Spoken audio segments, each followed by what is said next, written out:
Today, Eric and I talk about the impending Trump-Putin peace summit in Alaska. Okay, let's go. Conflict, politics, military-industrial complex, technology, war.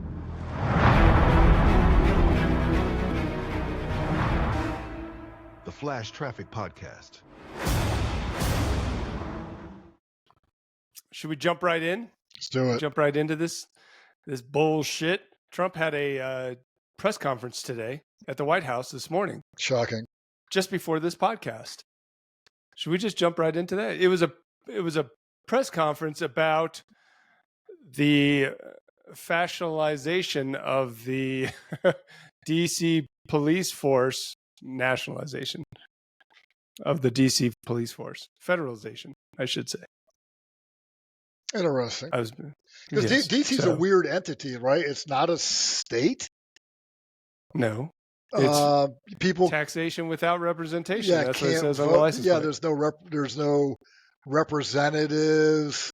Yeah, it's a weird entity. Marion Barry was like the mayor When he was doing coke with or crack. prostitutes. No, he was doing crack. Yeah, with prostitutes in the 90s, and was quoted as saying, "The bitch set me up." But people related to that, and they're like, "Yeah, bitch set him up. Like, what do you want?" Yeah. And then he did a couple years in prison. Wait for it. Got out and was reelected. Yeah. There's a Dude did time who's for crack with a hoe oh and got reelected again in D.C. yeah, it's Lifestyles of the Rich and Famous, that song where he talks you can something, you can even be the mayor of DC. So Yeah. the electorate in D.C. Lifestyles of the rich and the famous. accepted his defense that the bitch set me up. That's a logical defense. It resonated with the voting class. Hey, We're all If Marion Barry. It could if the happen glove to don't any one fit, of us. you have to must quit. quit. Nice. Really, law is all about having a catchphrase. If Sure. the glove don't fit, you have to quit. Bitch set me up. I did not have sexual relations with that woman. Yeah, and I think You have to have a catchphrase. I think you got it right. I think he just said bitch set me up, not the bitch set me up. Just bitch set me up. Oh, it could be anybody then. It could be the prosecutors. It could be the DC police force. Yeah. Yeah, that's smart to keep it vague. Keep it was vague. Keep very it smart. It was very smart. Yeah.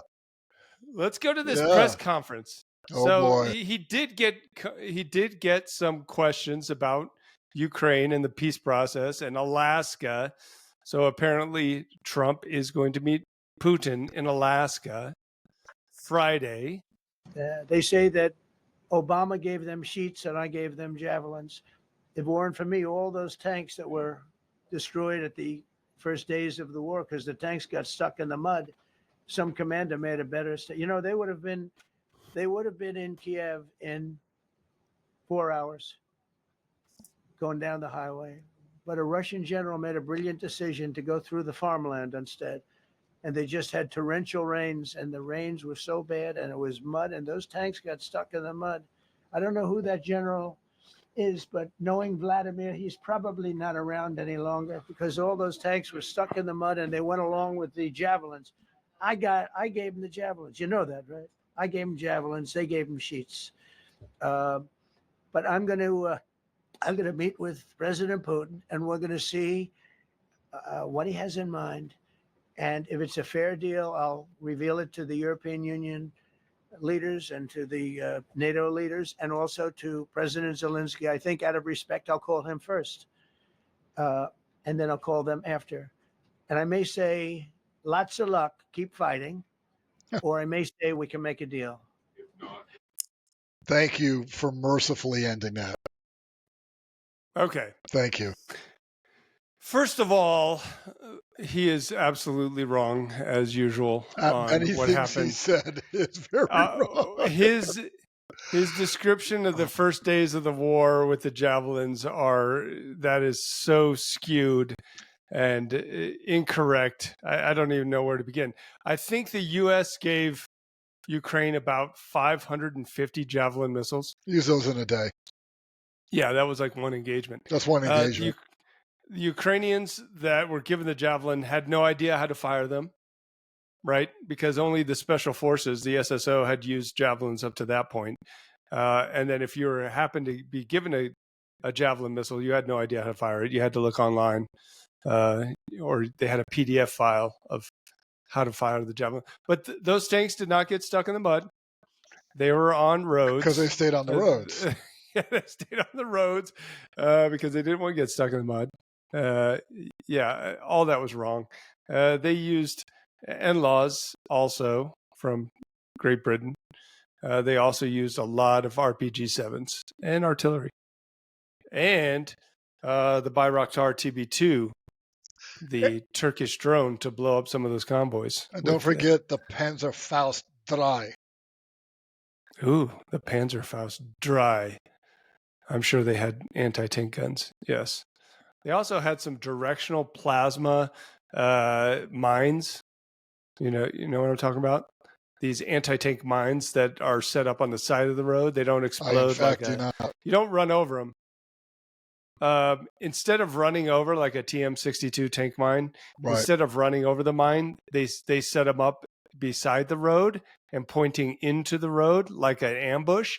And it basically is an IED. It's a copper plate plasma IED. Okay. I thought you were being facetious. Yeah. A explosively formed penetrator, EFP. Yes. Gotcha. Yeah. But these are actually manufactured. They're not IEDs. Right. They're not improvised. Yeah. Anyways, his characterization of the U.S. contribution to the first days of the war is pretty very skewed, tenuous, to the point of not being recognizable as reality. History? Right. Yeah. No, it's not correct. But in terms of the negotiation, so what I got from that press conference is that he's going to talk to Putin, and within the first 2 minutes, I'll be able to tell if he's going to deal or not. And one of the press asked him, how will you know? And he goes, that's what I do. I make deals. That's what I do. And I thought that was funny. I laughed at Trump. He's a funny guy. Yeah, so he's going to see if Putin's going to make a deal. If he's got a fair deal, he's going to present it to the rest of the world. If he's not open to making a real fair deal, then he's going to tell them good luck and keep fighting. But what do we think his definition of a fair deal is? Anyone's guess. Yeah. I'll tell you what I think is the bare minimum that Trump would be expected to push through. The bare minimum, and it would, if we reach this threshold, it would be very bad for Ukraine and probably Europe. But I think the very minimum, barely acceptable agreement that Putin would agree with and Trump would also agree with, I don't think Ukraine or Europe would agree with this, but I think it would be whatever is currently occupied in the 4 oblasts. So Donetsk, Luhansk, right, Kherson, and Zaporizhia. And by the way, there is a YouTube podcaster out there that has 600,000 subscribers. He can't pronounce Zaporizhia, probably because he's never been to Ukraine. But I won't say like we have. That's right. I won't say who it is. At least half of us have been there. So whatever is militarily occupied presently by the Russians in the 4 oblasts, I think Putin would probably want all of the 4 oblasts, but I don't think that's even possible. We talked about that before, is he can't possibly, Ukraine cannot agree to letting Russia have the eastern bank, Kherson, that part of the oblast, to include Kherson city. That would give Russia a operational foothold on the other side of the river and the Dnipro, and that would be terrible. So whatever Russia has now, and maybe the rest of Luhansk, Donetsk Oblast, but definitely not all of Zaporizhia, and definitely not all of Kherson. There might be some vaguely worded constraints on Ukrainian military buildup thrown in there. NATO exclusion, which is a non-player anyways. So that might be included. There might be some vaguely worded political constraints on Ukraine itself. The removal of Zelensky. Maybe some weird stuff like political autonomy for Sumy and Kharkiv oblasts. Take a hike. I can imagine. Go climb I a can rock. imagine Putin trying to throw something in there because that's, there's military presence, something weird like that as well. But also stopping all the sanctions. Take a hike. That's definitely going to be in there. Stopping the sanctions. So, hey, I think that is the bare minimum threshold that Trump would say, okay, we'll agree to that, and then he'll bring it forward. Zelensky, of course, will not agree with it. The EU will not agree with it. But that brings up another question. If there is, let's say there is an agreement, this bare threshold agreement, can Trump push it through the EU and No. Ukraine? Not You don't with think what, so? With what you described, no. I mean, it's pretty bad. You It's pretty described bad for you described Ukraine. nonsense. No. Yeah. So Europe also has a say. Don't laugh. If they want to have a say, right? Europe can be as involved as they want, as influential as they want. They can make a much of a positive impact as they want. They would have to put on their big boy pants, get more involved, shoulder more of the weight, and be like, "Hey, we're kicking Russia's ass out of here." Hard to see all of Europe doing that. The U.S., the Trump administration sees Europe collectively as divided and weak. Russia sees Europe collectively as divided and weak. Can't get their shit together. Can't work together for a common policy or effort. If you can't do this against Russia now, what are you ever going to do this over? I mean, what would this ever take? Like, I don't even know. So I don't know. They may be banking on Europe is so screwed up, so divided, so petty, so unwilling to back anything to get anything done. Maybe you can, but it would take Europe rolling over.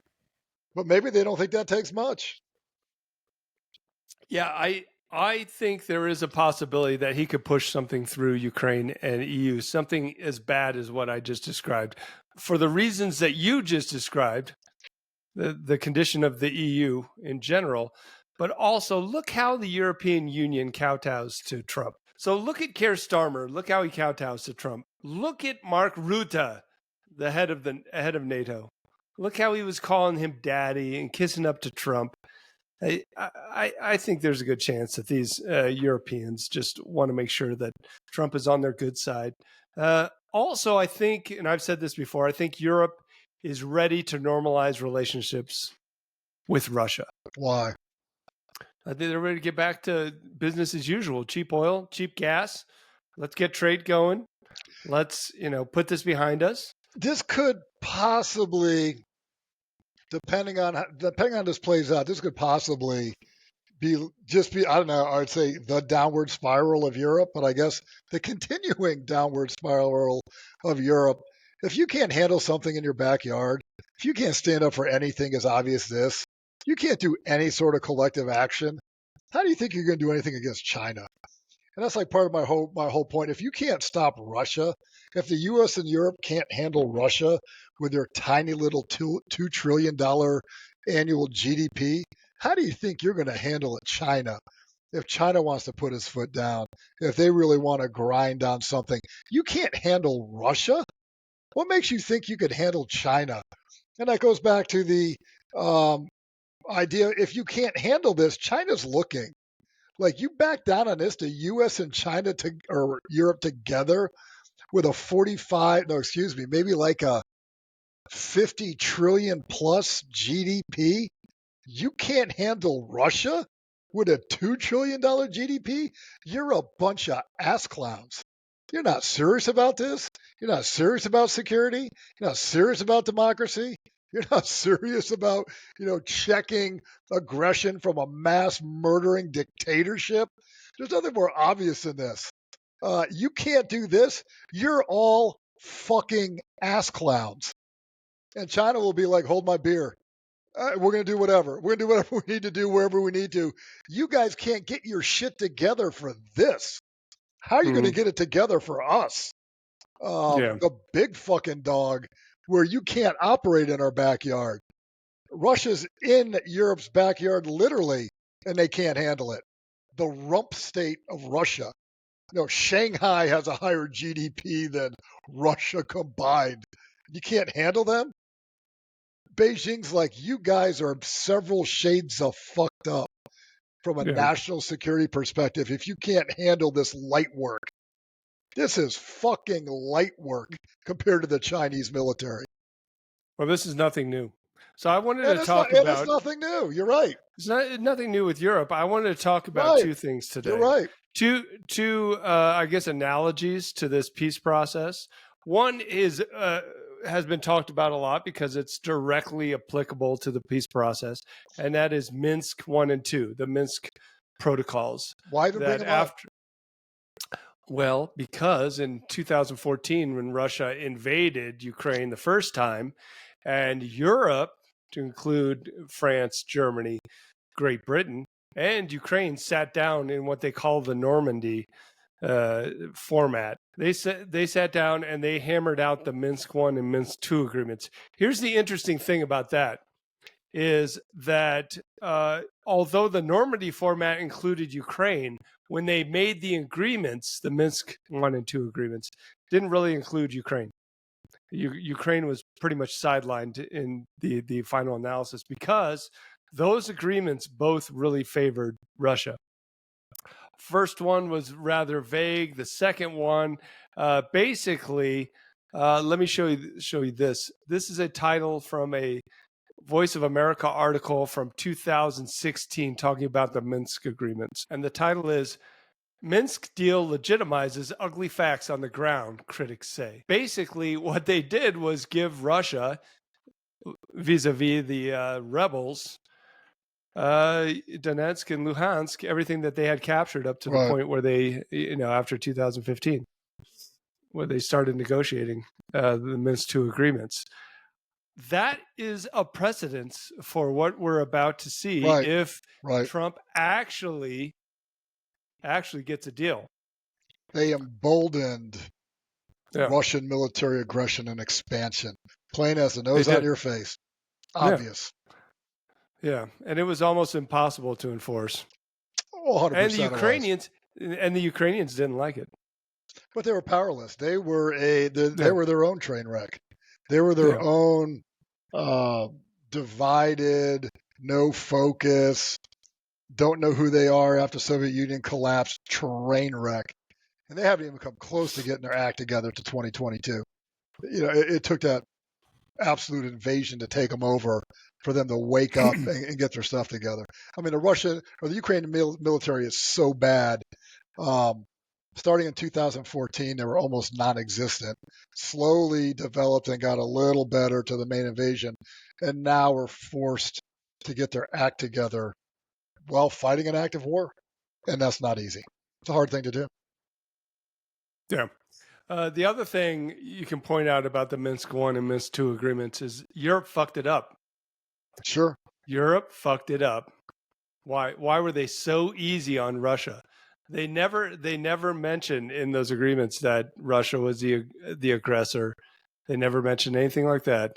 Divided, weak, leveraged, economic dependencies, and you just got rolled. And you let yourself get rolled. Yeah. Here's a quote from that article. You see in Ukraine where the insertion of Russian forces, insertion of supplies into Ukraine to Ukrainian rebels, Russian nationals in Ukraine were able to create a state within a state, and then a political process that basically institutionalized the division of Ukraine. So the Minsk process really is, in my view, a way to legitimize the facts on the ground. And that was a former U.S. Deputy Assistant Secretary of State. He nailed it. Adam Irreteli. He basically nailed it. He said all the Minsk II agreement did was validate Russia's aggression and the amount of territory that they had taken at the time. Yep. The parallels with what probably will be the peace process are pretty stark. If you look at this is an article that came out yesterday, I think, in the AP. It says, quote, Zelensky rejects formal ceding Ukrainian territory, says Kyiv. Good. Says Kyiv must be part of any negotiations. Good. End quote. Good. Sure, in a perfect world, that's great. That's great. You're gonna have nothing that lasts without their approval. Nothing's gonna last. This reminds me of the bullshit negotiations over South Vietnam. I remember I did a case study at the National Security Fellowship they did, and they're like, "Oh, about the negotiations and the extraction of U.S. forces." I'm like, "Why are we talking about this?"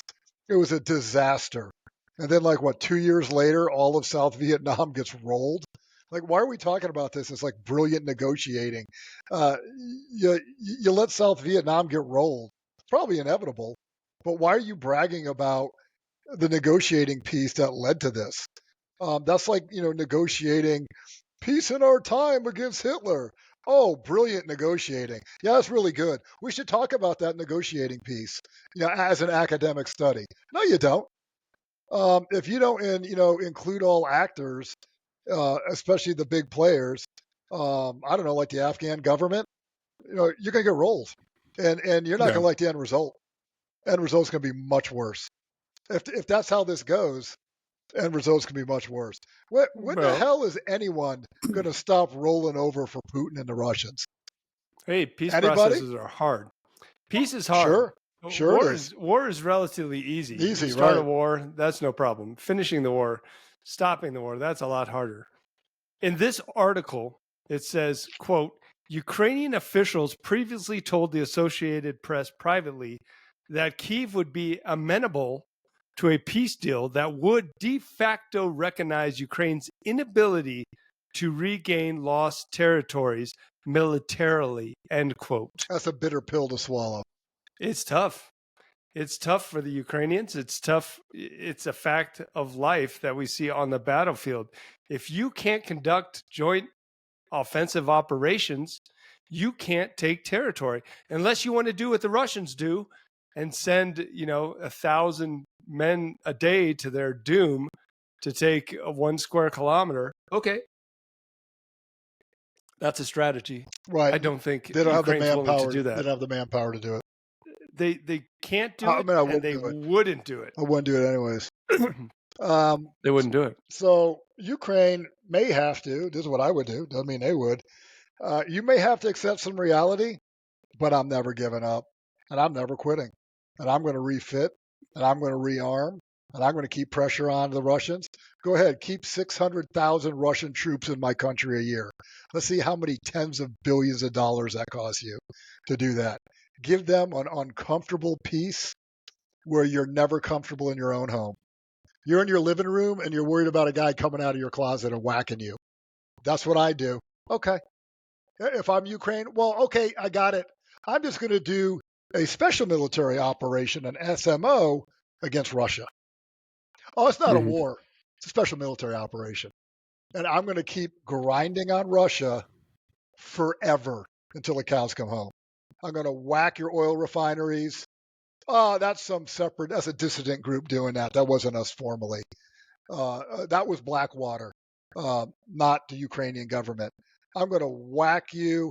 I'm going to whack your generals. My assassination campaign is going to continue. Sabotage is going to continue. And I'll just deny I'm doing it. Great warfare. Great warfare. I'm going to make you uncomfortable in my home. You'll never be comfortable here. And I'm going to drain you financially. And then have a nice day. Have a nice day. If the war is over and they lift sanctions and Russian oil is being sold to everyone again without tariffs, I don't know if Russia will even notice that. You will when you keep getting whacked. I don't know. Maybe if they can whack Putin in his inner circle and actually get to them, that might Keep be. trying. Keep trying, dude. Generals walking their dogs near their apartments in Moscow get whacked.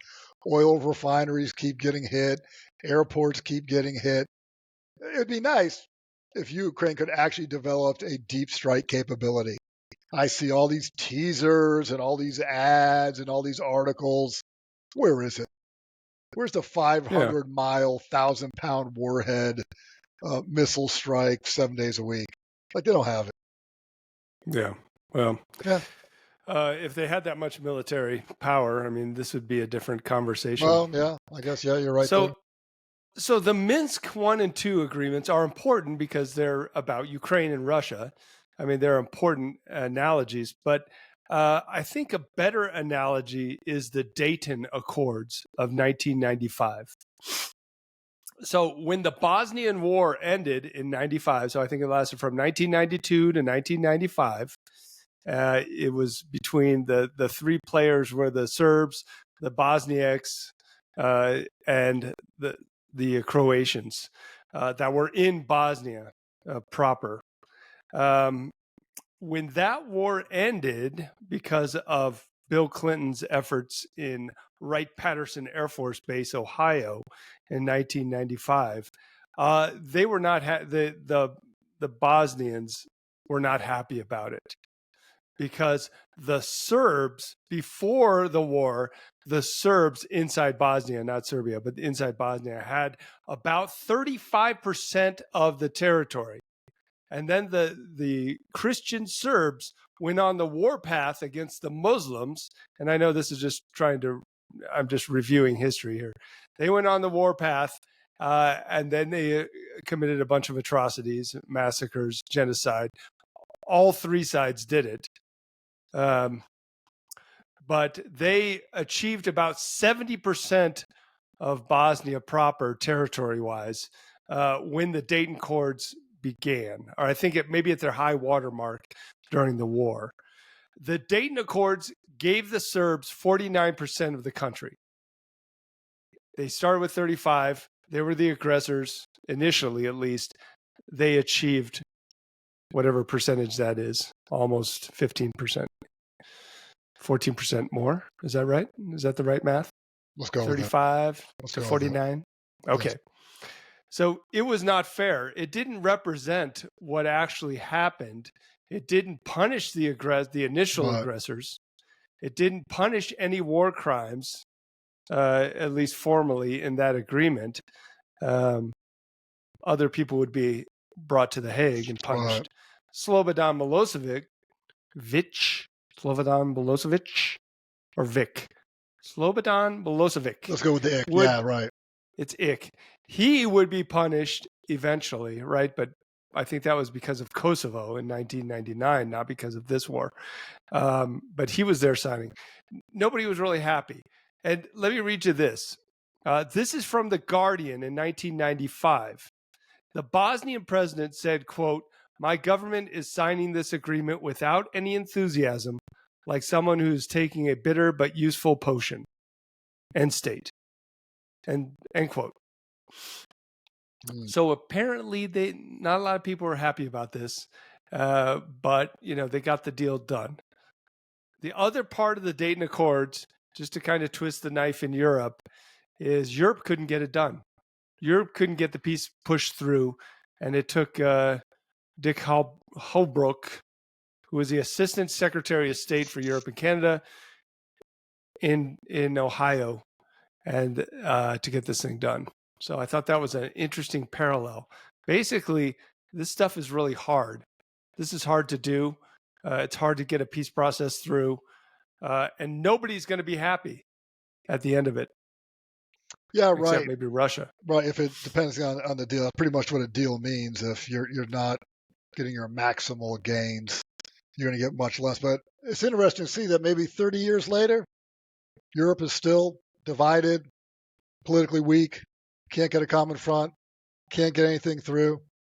Maybe they're like the Afghans. We'd rather be divided and tribal and fight among ourselves and have no integrated national policy. F it.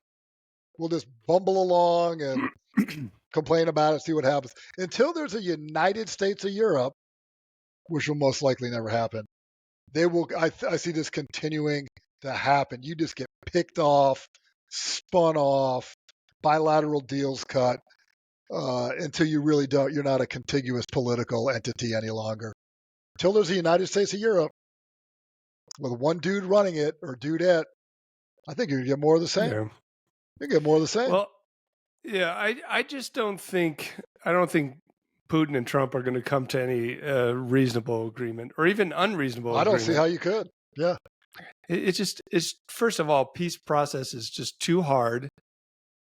It takes long time, just like the Dayton Accords. Right. It took them 3 weeks of being stuck on Wright-Patterson Air Force Base. Trump doesn't have the patience for that. He doesn't have the patience. He doesn't have the diplomatic skill. He doesn't even really have any knowledge of what's going on the ground. So he has no leverage. He can't say, look, Vladimir, your troops are dying, at a ridiculous rate. Your economy's in the toilet, let's help you. We'll help you out. Let's end this war. I don't think he has any leverage, or he doesn't feel compelled to use any leverage or try any tricks or anything. So I don't think we're going to get anything done this Friday. I don't think so. More importantly, where do you think the summit's going to be in Alaska? You think it's going to be at a military base, or you think it's going to be at a civilian like Anchorage or Juneau, or a really nice resort? A really like a golf resort, an Alaskan golf resort? Ski resort, maybe. I don't know. Are there ski resorts in Alaska? I mean, I know there's big mountains. If there isn't, that's got to be sad. There's not one. There's got to be at least one. Come on. It's probably like, what's the ski resort in Arizona? Mount Lemmon? Is that where the ski resort is? I would not use the word resort in the same sentence, but I know what you're talking about, and I've been there. Yeah, I've been there. I've been there. I go there a couple times a year. Yeah, it's sad. Do they have actually snow, or do they just make snow? Yeah, because it's at like 8,000-9,000 feet elevation, I think. Oh, well, that's pretty high. Yeah, but it is a very sad operation. Yeah. Well, hey, listenership, do not travel to Tucson to go to Mount Lemmon. I don't want that hanging over my head. Don't go to Tucson, Arizona to go skiing on your ski trip. Right. Please don't hang that on me. That's not my fault. That totally makes sense.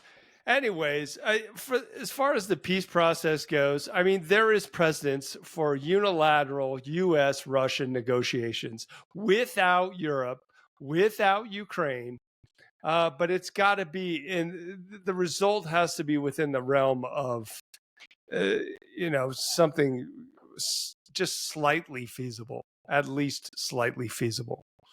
If it's completely ridiculous, right. And we talked about the thresholds, those red lines. I mean, if Russia tries to get all of the oblasts, if they try to completely, hamstring the Ukrainian government, if they try to put some kind of, post-World War I restrictions on Ukrainian military, like the Versailles Treaty did on Germany. Ridiculous. If they try any of that shit, I don't think it's going to fly.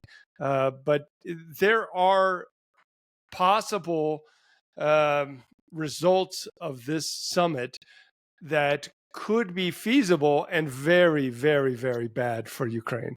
Which, hey, right. In a perfect world, we don't want this to be. This is not the way we want it to be. We want especially democratic countries to have their own, self-determination. Right. Right. We want Ukraine as part of the peace process, but at the end of the day, it doesn't always work out like that. It's it's just not the way the world works. You get a former superpower and currently, I guess, the only superpower in a room, and the post-Soviet satellite has weak institutions, that's barely a democracy, that's prone to revolution and also prone to corruption, you don't get a lot of say in it. You're pretty much a proxy for, the two big superpowers. Correct. And that's that. So I don't think anything's going to come of it. If something does happen to come out of this, I think Trump has the wherewithal and the leverage to push it through, and this war could be over. I'm not very optimistic that that's going to be the case. Yeah, I don't see the air quotes war being over. It could. There's a chance. It'll be interesting. At least. How long do you think this summit's going to last? You think it's going to last like an hour? 90 minutes. I'll give you 90 minutes. That's where they met with a bathroom break. Yeah. I like your idea. It's going to be at some kind of resort in Anchorage, outside of Anchorage, some kind of weird thing. I think the easiest thing would be a military base, right? Fort Wainwright, Alaska. That'd be cool. Something like that. Yeah, that might be nice. Maybe easy to secure. Putin will wear a trucker's hat that says, "Make Alaska Russia again." That'd be awesome. Mara.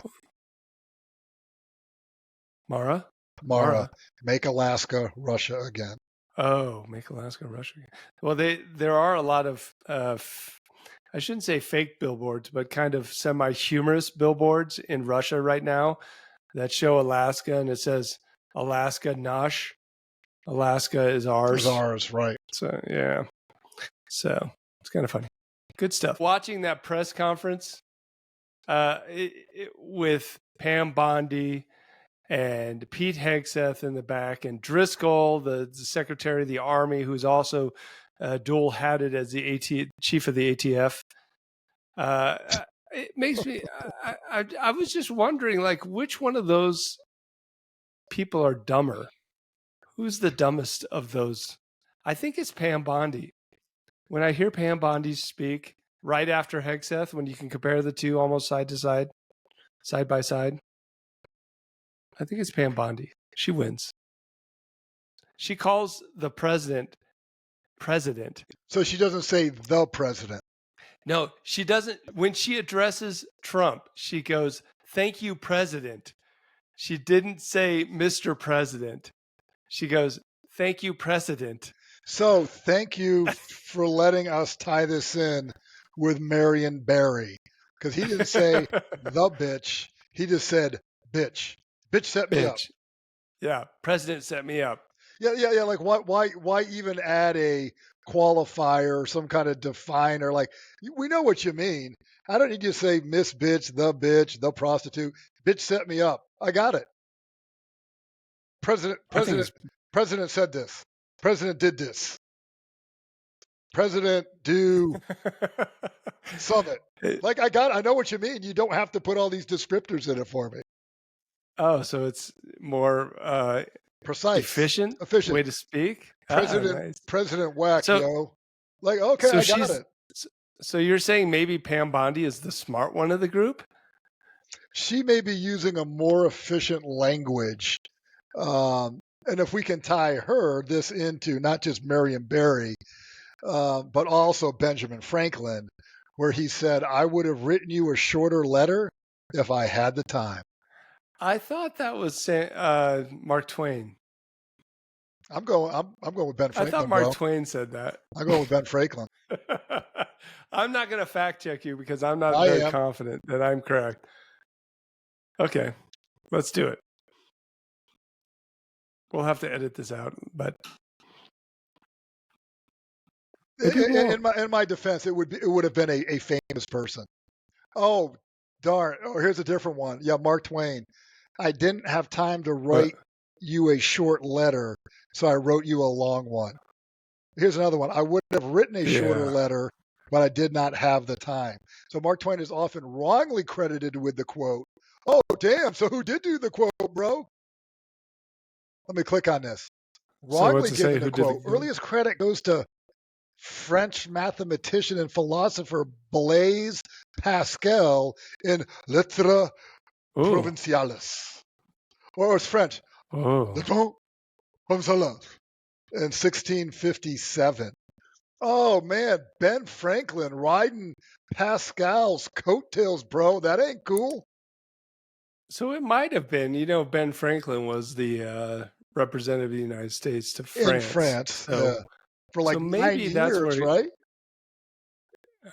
for a long time. Was it 9 years? Jesus. I think it was So I'm 9 sure he years. Like picked he up and his some wife, French. like didn't have it. Well, he picked up some French stuff already. He picked up a couple of French things. Maybe the Marion Mary way, and then also the language. The sentiment is Oh, yeah, also you're found right. in You're expressions right. by 9 years.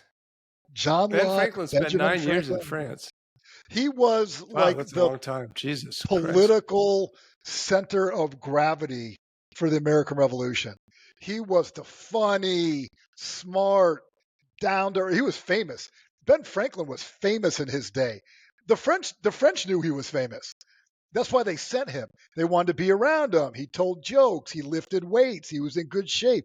He was a fucking baller, an American revolutionary baller. And everyone knew it. But he and his wife were just friends at that point. They wrote letters. Oh, he was hitting I mean, come on, dude. He was hitting everything he could get his hands on. And that was probably quite And he a had bit. slaves. Ben Franklin, don't go there. Don't go there, bro. He had some slaves, and Don't he go had them there. probably in France for 9 years. Yeah. Now you're just making that up. You don't know that. You don't think he had his slaves in France for 9 years? He definitely had slaves, right? We know why that. would you bring slaves with you? Well, who's going to make your breakfast? Was French a slave state? Ooh, I don't think it was. Ooh, now we got it. I don't see that. I'm not saying France was enlightened. I'm not sure about there. There is no evidence Ben Franklin brought enslaved people with him to France. Ooh. He did bring 2 enslaved men, Peter and King, with him to London in 1757. So France first abolished slavery in 1794. Oh. So after Ben Franklin was there. And then England followed in, I think, in 1800 or 1815, something like that. But then Napoleon reinstated slavery in 1802 and abolished it in French colonies not until 1848. Okay, that explains like a Haiti. Yeah, exactly. So the French, the French beat us to it, right? So. Oh well, everyone beat the U.S. to it. Come on, dude. Cotton's not gonna pick itself. Yeah, that's right. It's all about money. It's all about the bottom line. Funny in Connecticut, the cotton industrial complex. Yeah, it was Reels complex. I remember, like in the '80s when I was growing up in Connecticut. It was I never did it, but I knew tons of kids in the summer pick tobacco. Mm-hmm. I remember throughout middle school and high school in the 80s in Connecticut, picking tobacco in Connecticut was a thing, and you get these high schoolers that you could pay shit for, and they had the summers off, and these dudes would grind picking tobacco. I had a friend who did it, and I'm like, my family situation was so screwed up. I had no car, no parent was going to drop me off. It was beyond my comprehension that a dude would go somewhere and pick tobacco 40 hours a week for 3 months. But they did. Is that there's no machines? There's no like cotton gin equivalent like a tobacco gin? I don't know. I think some stuff is, I don't know. Is there a machine to pick grapes for wine? Or is that still a hand thing? Jesus. I don't know a lot about the world. No, that's a hand thing. Like I went to a vineyard here in Arizona like a couple of weeks ago and walked the vineyard. There's no machine getting that stuff. I don't think so. I think that's a hand thing. Yeah. It seems like there's like an apple robot, right, that takes apples off trees, but they don't have that for grapes. Is it because you can't crush them? I mean, an apple robot. You made that up. No, there's a robot that goes through the orchards and shakes the apple trees and get all the apples off the. Yeah, I see War that on Weave YouTube. Monday. War Weave Monday. It must be true. Well, that's interesting. Ooh, yeah, we're a trusted source of information here. That's for sure. I'm probably going to cut all this shit You can out take to anyways. the bank whatever we say on this show. I'm going to cut most of this stuff You out. know what? This is probably the interesting part of the show. You should cut the whole negotiation bullshit. No one cares about it. Yeah, you're right. Fuck that stuff. Nobody cares about peace. The people or want to hear. They war want to hear or whacked out Ukraine. shit. They want to hear your Yeah. whacked out Yeah, agricultural theories that are demonstrably untrue. This is basically QAnon for the agricultural community. Yes. We should change. Let's change the podcast completely. Yes. Let's just start doing QAnon type theories, but for agriculture. Yep. The UN is trying to control you through strawberries. Yeah. Seeds. Those little seeds in strawberries give you cancer. Right. And they make you buy solar panels. Yeah, exactly. Those windmills. Because those of NATO. Huge windmills. Yeah, NATO put them in. NATO put those and yeah. They give you brain cancer. Those are good theories. You know they kill birds. People will believe it. You know what kills more birds than anything? Cats. You know what the second biggest killer of birds are? Windows. Cancer. Windows. We had a bird strike yesterday. Same here. Window. Like I'm like some of my birds, I got reflective coating on some of my windows. Like how are you flying into that? How does that look like open space to you? When I was at Yale, for the audience on the GI Bill, for the Yale Global Executive Leadership Program, because I'm smart and cultured like that. The management building is all glass. Most of Yale, if you haven't been there, is like medieval architecture and like castle-like stuff. You would have thought it was built in the 1600s. Yale is a beautiful campus. But the business building, the management building, they don't have a business school. It's a school of management. It's all glass, the whole building. So when I was there, they were putting all these little white dots on it over all the glass. We're talking like, I don't know, 5-6 story building, all these little white dots. So the birds could see that it is not open space, and 100 birds a day would not fly into this giant glass building like they were.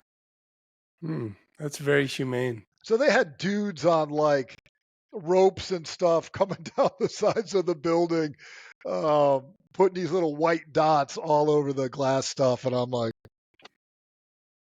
maybe I'll put some white dots on my window so they don't. I want to say the School of Management told the university, no more Harry Potter stuff. What does that mean? Because Yale looks like a medieval town. The library is impressive. The library is a castle-like structure that looks like it's 1,000 years old. But it was really you want that though? It was like really built after World War One. Why wouldn't you want it to like everything to be medieval, like the theme? It's kind of cool. I think it's beautiful. I mean, the Yale campus is beautiful. I mean, now you're in the middle of the hood in some places, New Haven. Yeah, New Haven, Connecticut. Yeah, right. You got to watch where you go, man. Once you get out of once you go one block, you better watch where you're going. That's like Seton Hall. You ever been to Seton Hall? No. It's in the Oranges, New Jersey. It's in New Jersey, right? Yeah, once you get out of Seton Hall proper, a little rough. You're instantly in the ghetto. Yeah. Well, it's New Jersey, so maybe it's all relative. But also, maybe they don't even notice it. Welcome to America. If you want to talk about America, financial disparity, income disparity, go to any city in America. Pick one. Yeah. Go to Denver. Yeah. Go to Phoenix. Today, wherever. Pam Bondi was in that press briefing at the White House this morning. Pam Bondi related a story of someone overdosing from fentanyl on a park bench in Washington, D.C. No, Washington, D.C. That did happen in Tucson also, though, FYI. Well, no shit. It probably happens everywhere. It's probably happening right in your front yard right now. If you look at, it's America. Yep. But she was so aghast that something like that could happen on a public park bench in America in like Washington, D.C. I'm like, that happens all the time, every day. It happens every day in Tucson. Everywhere. Yeah. Yeah. So Big drug problem in Tucson. They're everywhere. Just drug addicted, destroyed humans who can't even think straight anymore. And they live on handouts and they go buy more drugs. yeah, but they won't be in Washington, D.C. anymore because now that they've Well, federalized the they're police in- force. Yeah, they're in Tucson. Yeah. But it's just like the principle that you can't get rid of predators. Like, let's say you want to try to kill all the coyotes. Once you kill all the coyotes, there's just more rabbits. And then eventually the coyotes will overbreed, right, to fill up that vacuum. So once you clean up the district in Washington, D.C., criminals are going to start filling in there. You're never going to get rid of them, right? How are you going to get rid of all the criminals? Well, it's a social thing. It's a social problem. Yeah, go to Southeast DC. Go to certain parts of DC. It's not far removed from Baltimore. It's a social problem. You want to see a failed society? Go to any major city in the U.S. That's a happy note. Any city. Should we end this strange War podcast? Weave Monday. Guaranteed. No one gave a shit about the first 2/3 of this. Guaranteed. If it's anything, it's the last whacked out stream of consciousness nonsense. If you're interested in the Flash Traffic podcast becoming the QAnon of agriculture, leave us some comments, and we'll consider it. Yeah, we can consider it. We can make shit up. We can do it. Yeah, we'll just make shit up about it's just complete QAnon shit, and we'll just or if you want us to just talk about Kash Patel and Pete Hegseth and Driscoll and Pam Bondi. We could get maybe Mike Flynn to come on. Oh, Mike Flynn. He's the head of QAnon conspiracy, right wing nut job. Maybe we get him to come on. Yeah, I don't think I'm going to do that, but okay. Good answer. That's a good answer. Yes. Good answer. Okay. Jesus. Good chat. I don't know what we talked about Wednesday. Today.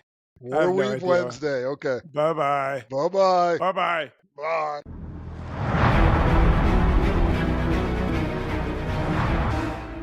The Flash Traffic Podcast.